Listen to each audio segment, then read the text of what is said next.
بسم اللہ الرحمن الرحیم الحمد للہ رب العالمین والصلاة والسلام على سید الانبیاء والمرسلین وعلى آلہ واصحابہ ومن تبعہم بإحسان الى یوم الدین اما بعد۔ محترم سامعین و ناظرین، ما قبل میں سیرت المصطفیٰ کا سلسلہ جاری ہے، اور اس سے پہلے عبد المطلب کی کفالت اور ان کا انتقال کس عمر میں ہوا، کہاں مدفون ہوئے، حضور کی اس وقت عمر کتنی تھی، اس کو ذکر کیا، اور ابو طالب کی کفالت کو ذکر کر رہے ہیں، اور ساتھ ساتھ میں شام کا پہلا سفر حضور اکرم صلی اللہ علیہ وسلم نے اپنی عمر کے کون سے سال میں کیا، اور اس وقت کیا قصہ پیش آیا، اس کو ذکر کر رہے ہیں۔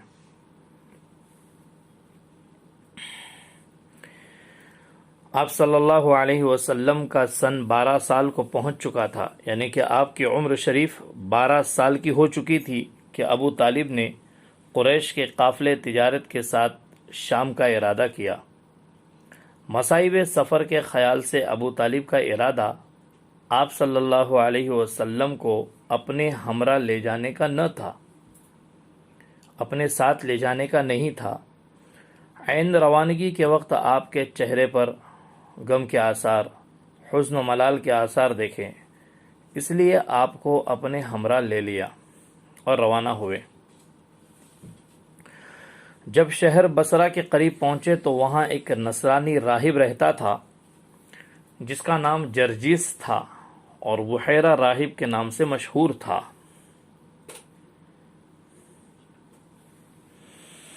وآخری نبی حضور اکرم صلی اللہ علیہ وسلم کی جو علامات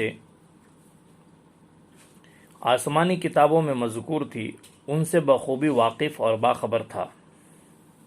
چنانچہ مکہ کا یہ قافلہ جب بحیرہ راہب کے صومعہ کے پاس جا کر اترا تو اس نے حضور اکرم صلی اللہ علیہ وسلم کی صورت دیکھتے ہی پہچان لیا کہ یہ وہی نبی ہیں جن کی کتب سابقہ میں خبر دی گئی، اور آپ کا ہاتھ پکڑ لیا۔ جامع ترمذی میں ابو موسیٰ اشعری رضی اللہ تعالی عنہ سے مروی ہیں کہ ایک بار ابو طالب مشائخ قریش کے ساتھ شام کی طرف گئے۔ شام میں جس جگہ جا کر اترے وہاں ایک راہب رہتا تھا۔ اس سے پہلے بھی بارہا اس راہب پر گزر ہوتا تھا، مگر وہ کبھی ملتفت نہ ہوتا تھا۔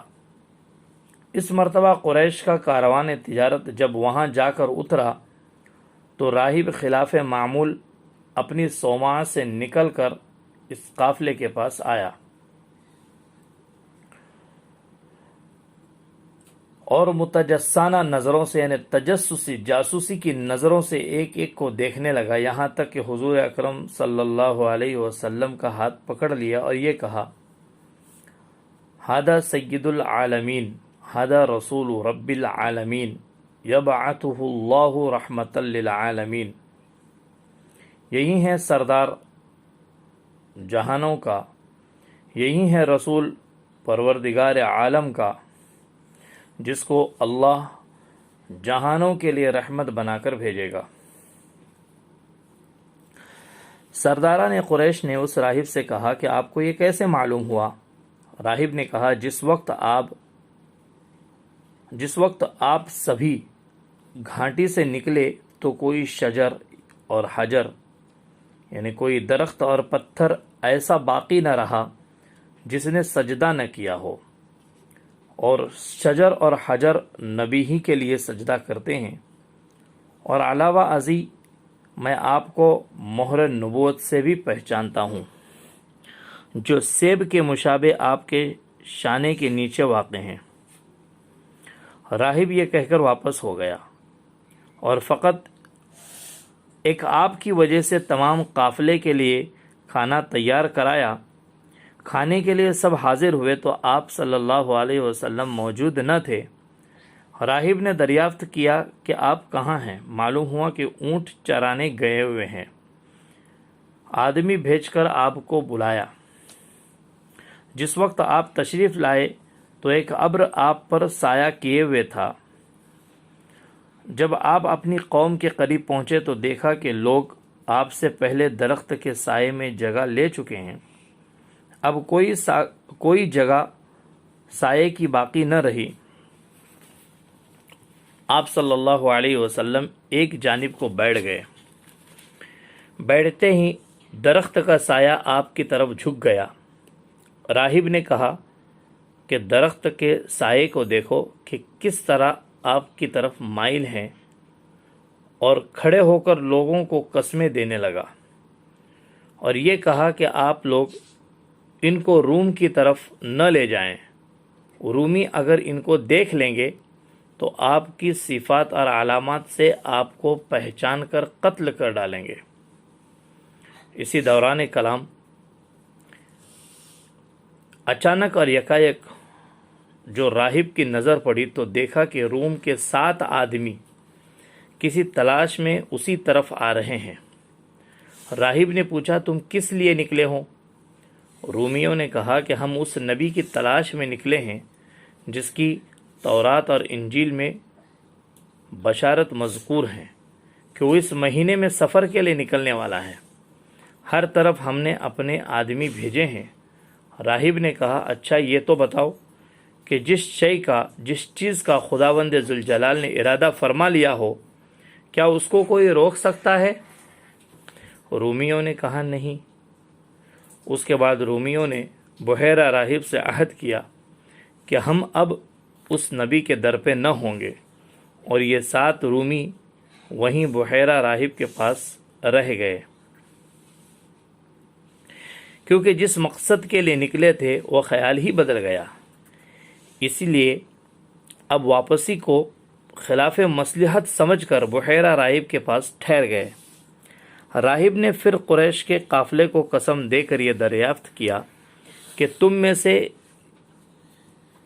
ان کا ولی کون ہے؟ لوگوں نے ابو طالب کی طرف اشارہ کیا۔ راہب نے ابو طالب سے کہا کہ آپ ان کو ضرور واپس بھیج دیں۔ ابو طالب نے آپ کو ابو بکر اور بلال کے ہمراہ مکہ واپس بھیج دیا۔ راہب نے ناشتے کے لیے روٹی اور زیتون کا تیل ساتھ کر دیا۔ امام ترمذی رحمۃ اللہ علیہ فرماتے ہیں کہ یہ حدیث حسن ہے۔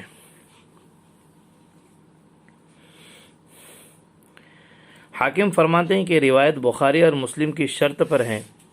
بیہقی کی ایک روایت میں ہے کہ بحیرہ نے اٹھ کر آپ صلی اللہ علیہ وسلم کی پشت مبارک کو دیکھا تو دونوں شانوں کے درمیان مہر نبوت دیکھی، اور مہر نبوت کو اس صفت پر پایا جو اس کے علم میں تھی۔ امام بیہقی رحمۃ اللہ علیہ فرماتے ہیں کہ یہ قصہ اہل مغازی کے نزدیک مشہور ہے۔ شیخ جلال الدین سیوطی فرماتے ہیں کہ قصے کے متعدد شواہد میں جو اس کی صحت کا حکم کرتے ہیں، اور میں عنقریب ان شواہد کو بیان کروں گا۔ یہ نبی کریم صلی اللہ علیہ وسلم کا شام کی طرف پہلا سفر اور بحیرہ راہب کے قصے کو آپ تک پہنچایا ہے۔ آپ سے گزارش ہے آپ اسے سنیں اور آگے شیئر کیجئے۔